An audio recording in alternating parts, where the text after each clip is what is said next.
Welcome to TG24 TV. నేను సుమలత. సిద్దిపేట జిల్లా హుస్నాబాద్ అంబేద్కర్ చౌరస్తాలో మాజీ మంత్రి ఎమ్మెల్యే హరీష్ రావు క్యాంపు కార్యాలయంపై జరిగిన దాడిని నిరసిస్తూ బీఆర్ఎస్ పార్టీ శ్రేణులు నిరసన తెలిపారు. ప్రజాపాలన అని చెప్పుకుంటున్న కాంగ్రెస్ ప్రభుత్వం ప్రతిపక్ష నాయకులపై దాడులకు పాల్పడడం సరికాదని బీఆర్ఎస్ నాయకులు అన్నారు. మాజీ మంత్రి హరీష్ రావు రుణమాఫీతో పాటు 6 గ్యారంటీలు అమలు చేయాలని సవాల్ చేస్తే 2 గ్యారంటీలు మాత్రమే అమలు చేసి తప్పుడు తడకగా రైతులకు రుణమాఫీ చేశారని ఆగ్రహం వ్యక్తం చేశారు. ఎంతమందికి రుణమాఫీ చేశారో లెక్కలతో చెప్పాలని, రైతు రుణమాఫీపై గ్రామాలలో చర్చలు జరిపి ప్రభుత్వాన్ని నిలదీస్తామని హెచ్చరించారు. ఈ కార్యక్రమంలో బీఆర్ఎస్ నాయకులు, కార్యకర్తలు పాల్గొన్నారు.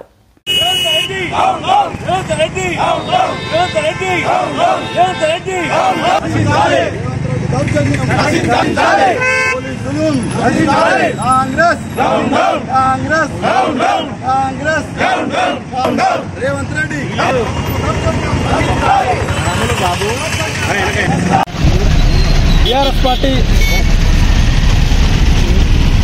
శాసనసభ్యులు మాజీ మంత్రులు గౌరవనీయులు హరీష్ రావు గారి సిద్దిపేటలోని క్యాంపు కార్యాలపై కాంగ్రెస్ నాయకులు దౌర్జన్యాన్ని నిరసిస్తూ హుస్నాబాద్ బీఆర్ఎస్ పార్టీ ఆధ్వర్యంలో నల్ల బ్యాడ్జీలతో నిరసన కార్యక్రమం చేపట్టడం జరుగుతుంది. ఈ సందర్భంగా కాంగ్రెస్ పార్టీ డిమాండ్ చేస్తున్నాం. ఈ దౌర్జన్యాలతో పరిపాలన సాగదు, ప్రజలు గమనిస్తున్నారు. ఈ రోజున కాంగ్రెస్ ప్రభుత్వం ప్రజల పాలనపై దృష్టి పెట్టడం తప్ప ఈ దౌర్జన్య పాలనపై కాదు. హరీష్ రావు గారు ఏమన్నారు, రైతులందరికీ రుణమాఫీ చేయాలని చెప్పడం జరుగుతుంది. 6 గ్యారెంటీలు అమలు చేయాలని చెప్పేసి 6 గ్యారెంటీలు అమలు చేస్తే తప్పకుండా నేను రాజీనామా చేసిన 6 గ్యారెంటీ అమలు చేసానని అడుగుతున్నాను. ఇలా 2 గ్యారెంటీలలో ఒక గ్యారెంటీ అమలు చేసి మహాలక్ష్మి తర్వాత 2వ గ్యారెంటీ రుణమాఫీ చేస్తామని చెప్పి ఇలా రుణమాఫీ చేయాలా. ఈ రోజున సాక్షి పేపర్లో రావడం దీని మీద ఈ ప్రభుత్వం సమాధానం చెప్పాల్సినది. అలా ఉన్నది ఏంది, లెక్కల ప్రకారం 49,500 కోట్ల రూపాయలు కేబినెట్లో లెక్క చేసింది. ఆ కేబినెట్ 39,000 కోట్ల రూపాయలు, బడ్జెట్లో కేటాయించింది 26,000 కోట్ల రూపాయలు, చివరికి రుణమాఫీ చేసింది 17,933 కోట్ల రూపాయలు. అంటే దాదాపు 1 లక్ష రూపాయలు బీఆర్ఎస్ ప్రభుత్వం కేసీఆర్ గారు చేసిన రుణమాఫీ 1 లక్ష రూపాయలు 66 లక్షల మందికి రుణమాఫీ జరిగితే ఈ రోజున 2,30,32,37 మందికి మాత్రం జరిగింది. అంటే 14 లక్షల మందికి రుణమాఫీ తగ్గింది. ఇలా ప్రజలు గమనిస్తారు, రైతులు గమనిస్తారు. గ్రామాలలో పోతే ఇలా మాకు రుణమాఫీ కాలేదు, మాకు రుణమాఫీ బాధపడుతున్నారు.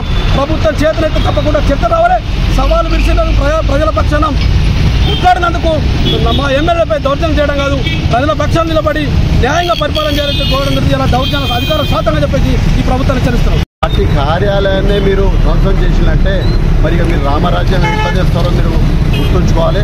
అంతేకాదు ఇవాళ ప్రాజెక్టుల విషయంగా కానివ్వండి, దేని విషయంగా కానివ్వండి, మీరందరూ కూడా ఒక పద్ధతిగా అభివృద్ధి చేసినట్టయితే ఉంటే మా నాయకులు, మా ఎమ్మెల్యేలు, మా మాజీ మంత్రి వాళ్ళు అందరూ కూడా, మా కేసీఆర్ కూడా మీకు అండగా మేము నిలబడతాం, అభివృద్ధిని మేము స్వాగతిస్తాం.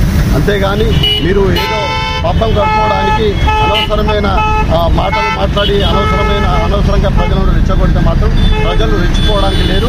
ప్రజలందరూ కూడా మీరు చేసేటాన్ని గమనిస్తున్నారు. శాసనసభలో రేవంత్ రెడ్డి గారు ఏం మాట్లాడుతున్నారు, మరి మంత్రులు ఏం మాట్లాడుతున్నారు, మా ఎమ్మెల్యేలు కూడా, మా బీఆర్ఎస్ పార్టీకి సంబంధించిన ఎమ్మెల్యేలు కూడా ఏం మాట్లాడుతున్నారో వాళ్ళు ప్రతి పైసా ప్రతి చెప్పడం జరుగుతుంది. వారు చేసిన అభివృద్ధి పనులను లెక్కలతో సహా చెప్పడం జరుగుతుంది. ఇవాళ ఎన్నిసార్లు మీరు సీఎం గారు ఎన్నిసార్లు మీరు ఢిల్లీకి పోవడం జరిగింది మరి అనేది కూడా ప్రజలందరూ కూడా గమనిస్తారు. అదేదో ఆ చక్కెర లేదో మన రాష్ట్రంలో చక్కర్లు కొట్టి అభివృద్ధి దిక్కు మీరు కనుక దృష్టి సారించినట్టయితే ఉంటే ఈ రాష్ట్రానికి అభివృద్ధి చేసిన వారు అవుతారు.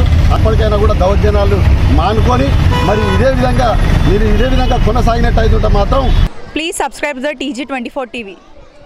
TG24 के लिए भी सब्सक्राइब करो. हर लोग पूरा देख लेंगे, पूरा ऑल ओवर इंडिया में आपका चैनल को सक्सेसफुल होना. TG24 टीवी सब्सक्राइब చేయండి.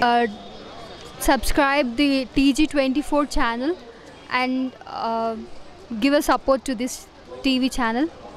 Hello everyone, please subscribe TG24 TV. Thank you so much. TG24 TV అండి, సబ్స్క్రైబ్ చేయండి. Thank you.